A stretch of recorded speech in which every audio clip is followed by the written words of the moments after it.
உங்களையும் அக்காவையும் சேர்த்து வைக்கிறதுக்கு நாங்க என்ன பாடுபடுறோம் தெரியுமா? நீங்க என்னன்னா அந்த மோனிகா கூட ஜோடி போட்டுட்டு வந்து அக்காவுக்கு கோவம் வர மாதிரி நடந்துக்கிறீங்க.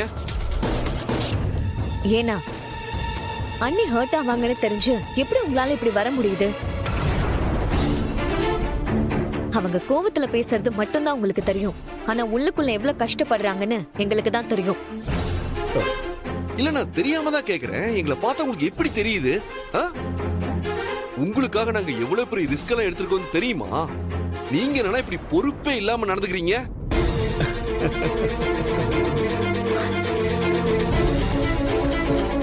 என்னன்னு நாங்க பாட்டுக்கு பேசிட்டு இருக்கோம், நீங்க என்னமோ உங்களுக்கும் இதுக்கும் சம்பந்தமே இல்லாத மாதிரி அசால்ட்டா சிரிச்சிட்டு இருக்கீங்க. என்ன மாமா உங்க ரியாக்ஷனே சரியில்லையே. அந்த மோனிகா ஏதாச்சும் பேசி உங்க மனசை மாத்திட்டாளா? சிவா, என்ன பேசிக்கிட்டு இருக்க? யாரு மோனிகா என் மனச மாத்திருவாளா? அதுவும் ஏன் இந்திராணி இருக்கிற இந்த மனச மோனிகா மாத்திருவாளா? அப்புறம் எதுக்கு இப்படி பண்ணீங்க?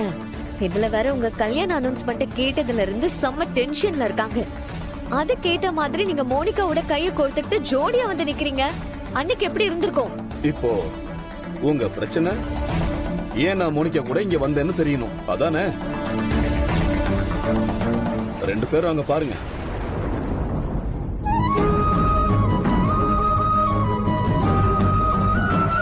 இந்திராணிய பாக்கணும்னா இப்படி ஏதாவது காரணம் சொல்லி வந்தாதானே உண்டு. இப்போ மோனிகா மூலியமா எனக்கு இந்த சான்ஸ் கிடைச்சிருக்கு. நான் அதனாலதான் வந்திருக்கேன். போதுமா?